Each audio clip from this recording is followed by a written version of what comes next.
Hello बच्चों, चलिए प्रश्न पढ़ते हैं। तो प्रश्न में दिया गया है, सेब के फल में भीतरी कोर्क किसकी कमी से विकसित होता है।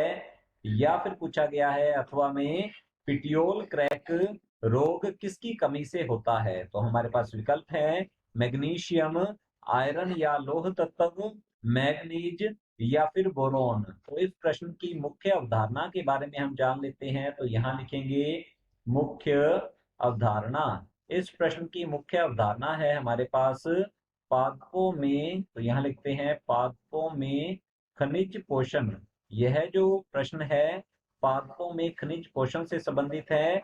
पादप जो है यह अकार्बनिक खनिज पोषक तत्व जो है, तो हम यहाँ लिखेंगे पादप अकार्बनिक अकार्बनिक खनिज पोषक तत्व, खनिज पोषक खनिज पोषक तत्व आयनों के रूप में, आयनों के रूप में मृदा से प्राप्त करते हैं। मृदा से अवशोषित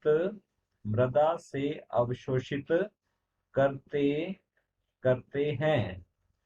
इस प्रश्न में हमसे पूछा गया है सेब के फल में भीतरी कोर्क किसकी कमी से विकसित होता है।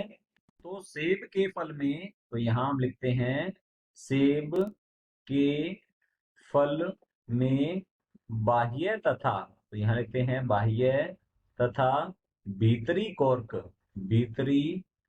कॉर्क जो है यह उत्पन्न होता है बोरोन की कमी के कारण। तो यहां लिखते हैं यह बोरोन बोरोन की कमी के कारण, बोरोन की कमी के कारण यह जो बाह्य तथा भीतरी कॉर्क है यह सेब के फल में उत्पन्न होता है या विकसित होता है, जिससे कि सेब की फल की गुणवत्ता में अत्यधिक कमी आती है।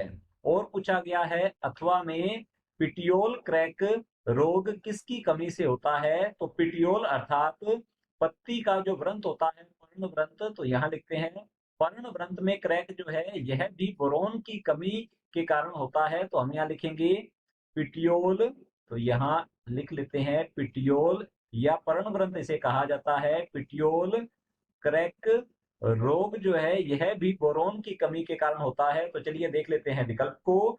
विकल्प ए दिया गया है मैग्नीशियम, तो हमारा ए विकल्प गलत होगा। बी है आयरन, तो हमारा बी विकल्प भी गलत होता है। सी है मैग्नीज, तो ये भी गलत होता है।